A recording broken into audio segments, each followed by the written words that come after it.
সম্মানিত ভিউয়ার্স, আসলেই আমাদের প্রত্যেকটি মানুষের এক এক রকম জীবন অতিবাহিত হয়েছে, এক এক রকমভাবে সে নিজেকে তুলে ধরার চেষ্টা করেছে, এক একভাবে সে মানে কষ্ট স্বীকার করতে হয়েছে।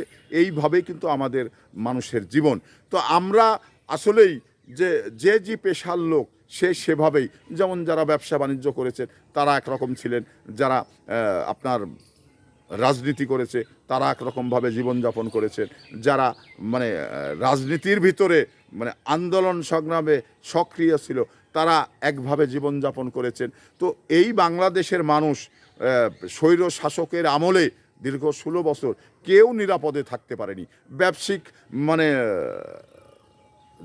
যে সমস্ত ব্যবসায়িক এই হাইনা সরকারকে সহযোগিতা করেনি, সাপোর্ট করেনি, তারা মানে কষ্টে থেকেছে, তাদের ব্যবসার পরে চাঁদাবাজি হয়েছে, সাথে এসেছেন এবং সরকারের মানে ভীতি তাদের ভিতরে কাজ করেছেন। যারা আন্দোলন করেছেন, আন্দোলনে সক্রিয় ছিল, তাদের জীবনে মানে বড় একটি টর্নেডো বয়ে গেছেন দীর্ঘ 16 বছরে। তো এখানে এই মানে সকল কিছু উপেক্ষা করে মোট কথা এই স্বৈর শাসকের সময় কোনো মানুষ, দেশের মানুষ ভালো থাকতে পারে না, দেশের মানুষ নিরাপদে থাকতে পারে না। এটা হলো বাস্তব কথা। আমি আমার জীবদ্দশায় যেটা বাস্তবতার জায়গায় দাঁড়িয়ে যেগুলো দেখেছি সেটা হলো যে এই একজন মানে নিশিরাতের সরকার স্বৈর শাসক হয়ে উঠতে যে সমস্ত প্রজাতন্ত্রের কর্মকর্তা সহযোগিতা করেছিলেন তাদের বিচারটা হওয়া জরুরি।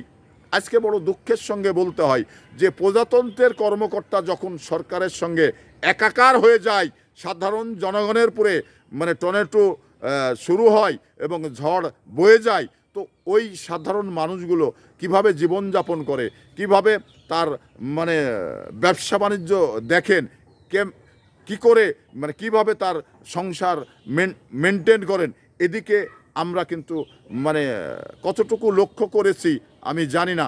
তবে আমার মতো যারা মানে নির্যাতিত নিপীড়িত লোক ছিলেন তারা এই 16 বছরের পিছানোটা যে আসলে আগামীতে কত দিন লাগবে এই মানে সমান হতে, এটা ঠিক আমি বলতে পারি না। কারণ এই 16 বছর ধরে যে লোকগুলো নির্যাতন নিপীড়ন এবং আন্দোলনে সক্রিয় ছিল তারা কিন্তু আর্থিকভাবে অনেক ক্ষতিগ্রস্ত হয়েছেন, অনেক পিছনে গিয়েছেন, না পেরেছে ব্যবসা করতে, না পেরেছে চাকরি করতে, না পেরেছে সংসার দেখতে, নানানভাবে এরা ক্ষতিগ্রস্ত হয়েছেন। তো এই ক্ষতিগ্রস্ত মানুষগুলো আসলেই দলের জন্য যা ত্যাগ স্বীকার করেছেন, যা মানে শ্রম দিয়েছেন বা মামলা জেলখানায় অ্যারেস্ট হওয়ার পরে বেরিয়ে আসার যে অর্থগুলো ব্যয় করেছে সেই অর্থগুলো কিন্তু তার সংসার থেকে দিয়েছে, তার সংসার থেকেই গিয়েছেন।